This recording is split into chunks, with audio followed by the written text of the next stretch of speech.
Lord of the Mysteries. Chapter 110. Confirmation. After thinking for a while, Klein decided to return home to confirm something. He believed that if the misfortune cloth puppet hadn't intentionally shown him the picture on the paper, then the captain and the rest would definitely find traces in their follow-up investigations. It wouldn't matter much if he reported it or not. If it were the converse, it was something worth careful consideration. That was also what Klein wanted to confirm. He took the trackless public carriage to Daffodil Street. When he returned home, his brother Benson and his sister Melissa had yet to wake up, since it was Sunday. The living room was dark and quiet. Klein boiled a kettle of water, threw in some tea leaves, and drank it with wheat bread. Then he took his coat, hat, and cane towards the stairs. He subconsciously lightened his footsteps to avoid making any loud noises. Just as he got to the second floor, he saw the bathroom door suddenly open, and Melissa, who was wearing an old dress, came out with a sleepy face. "You're home." Melissa was rubbing her eyes sleepily. Klein covered his mouth and yawned. "Yeah, I need to crash." "Don't wake me up before lunch," Melissa tersely acknowledged when she suddenly recalled something. "Benson and I are going to St. Selena Cathedral pray and attend Mass in the morning. Lunch might be slightly later." As not-so-devoted believers of the Evernight Goddess, she and Benson went to the church once a fortnight, while Klein, who was a nighthawk, hadn't entered the church since the last time he was followed by the member of the secret order. "No, I'm at the cathedral every day, just that I'm in the cathedral's basement," Klein justified himself subconsciously. He was currently most worried that the goddess would abandon him as a fake believer. If his ritualistic magic didn't respond at crucial times, he would be in big trouble. But then, when one considers old Neil, the goddess is quite forgiving towards the nighthawks. That's right, Klein comforted himself. His scattered thoughts flashed past him, and he looked at Melissa. He nodded and smiled. "No problem. I can sleep longer then." Walking past Melissa, he entered his bedroom and locked the door behind him. Immediately following that, he psyched himself up and took out the ritual dagger and created a sealed spirituality wall. He took 4 steps counterclockwise while reciting the incantation and withstood the chaotic roars before appearing above the gray fog. In the illusionary boundless world, he was the only living spirit sitting on the seat of honor at the long bronze table. For nearly a minute of silence, Klein conjured a piece of goatskin parchment and wrote down a divination incantation. The picture that the misfortune cloth puppet displayed. Although Klein had seen the mysterious picture on the paper clearly for a split moment last night, he only managed to remember the rough shape of the picture due to his anxiety. But that wasn't a problem for a seer. He could reproduce anything he remembered and had seen once. According to mysticism theory, one's spirituality could remember everything they had seen.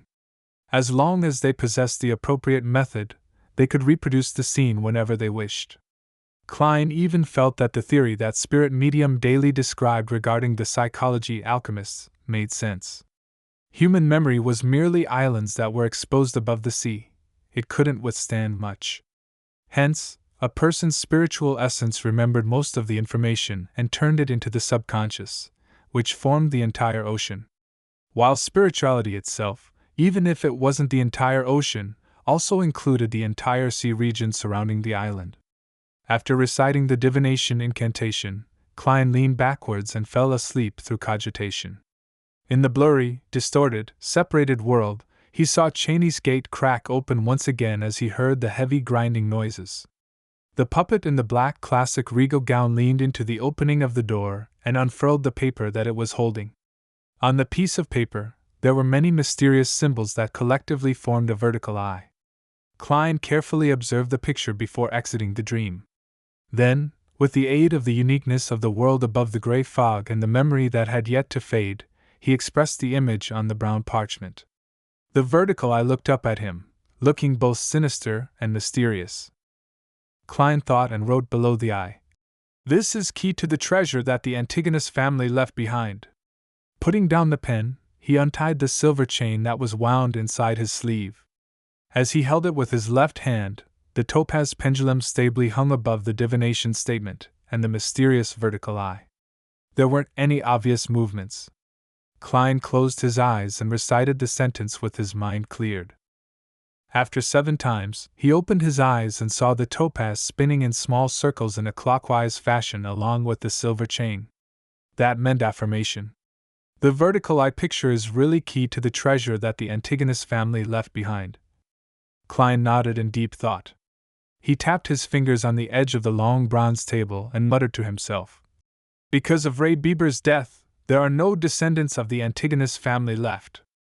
Hence, the notebook views me, the seer that interacted with it but remains alive, as its inheritor? It affected 3-0625 and left the key to the treasure with it, only to show it to me during my shift at Cheney's Gate. There doesn't seem to be any problem with the logic, but it still doesn't seem very convincing. How could the notebook be sure that there are no more descendants of the Antigonus family? And I am totally unrelated to that family. If I shared their bloodline, the original Klein wouldn't have committed suicide to begin with. It doesn't seem to matter if I tell this to the captain and the team. Let me look into this. Klein then divined the location of the Antigonus family's treasure. But unsurprisingly, there was no detailed information.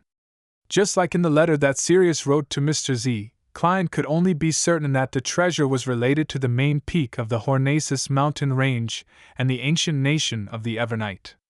After he finished divining all the matters, Klein noticed that the crimson star from which he had previously heard prayers was producing a faint fluctuation again. He used the method of answering prayers and touched the illusory star. He saw the brown-haired young man who wore the unique black tight suit again. The young man was kneeling on the ground, facing the pure crystal ball still, muttering about something. Klein, who had purposely learned some Jotun, finally understood one of the sentences. Pray. Save. Father and mother. It really is Jotun. Where in the world is Jotun still used?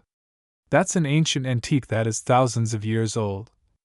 What a pity, the mysterious ruler above the gray fog is totally powerless. I don't have the ability to save them even if I want to. Klein shook his head and sighed. He decided to observe him for a little longer. I'll see what I can do when I master more Jotun vocabulary, and can understand what happened to his father and mother. Klein retracted his spirituality, wrapped it around himself, and initiated a descent. When he returned to his bedroom, he dispelled the spirituality wall, changed into old but comfortable clothing, and laid down on the bed to get some sleep. Klein slept all the way till 12:30, which was when Melissa finished preparing lunch and came knocking on the door. After having a fairly sumptuous meal, he saw Melissa bring out her new dress and fishnet hat, looking like she was going out. Do you still have something this afternoon? Klein asked, puzzled. Benson was seated on the sofa, knitting his eyebrows at his grammar books. He didn't lift his head but answered on her behalf. Mrs. Schaud from next door told Melissa that there will be a lecture regarding family affairs in the municipal hall in the afternoon. Melissa plans to attend it and learn how to deal with daily household issues. Melissa nodded and said, I got Selena and Elizabeth to join me. That's nice. I hope that the lecturer tells you that a family like us needs to hire at least one maidservant. Klein joked. Noticing that Melissa was about to refute him, he immediately added, We have to invest our limited time into more valuable matters. Melissa was stunned. After a while, she puckered her lips, put on her fishnet hat, and left the house. At 2 p.m, Klein arrived at the Blackthorn Security Company again. Roseanne and Dunn Smith, who happened to be in the reception hall, asked in unison, Didn't you go home and rest? Klein smiled. I was going to go to the divination club, but I kept thinking about what happened last night, so I decided to come over here first. Has there been any reply from the Holy Cathedral? Dunn shot a glance at Roseanne and turned around silently. He walked past the partition and entered his office. Roseanne pulled her face at his back, then muttered angrily, Seriously, Captain. Well done. Klein complimented silently. He held back his laughter and followed Dunn into his office. Klein shut the door, and Dunn sniffed his smoking pipe before he said, The Holy Cathedral has determined that the disturbance was because of the Antigonus family notebook, which they reclassified as a Grade 1 sealed artifact. It's a pity. That means that you no longer have the sufficient security clearance to read it. Grade 1. Highly dangerous. Only the ranks above bishops and Nighthawks team captains can know of the actual situation? That also means that Captain has no idea what's happening. Highly dangerous, no wonder. Klein felt regretful yet relaxed. Dunn gave him a glance and continued. The Holy Cathedral told us to check if there are any other items behind Cheney's gate that were contaminated by the notebook. After verification, only 3-0625 was abnormal, and we have already changed its seal. Did you discover anything else? Klein pretended to ask curiously. Dunn shook his head. No. Klein nodded in thought. He didn't continue with the topic. After some small talk, he bade farewell and left for the Divination Club to continue his journey of digestion. In the municipal hall, the three best friends, Melissa, Selina, and Elizabeth, sat near the door, waiting for the lecture to begin. If she delivers a bad lecture, we'll sneak out, Selina suggested excitedly. Elizabeth immediately agreed. Let's go shopping at Harrods.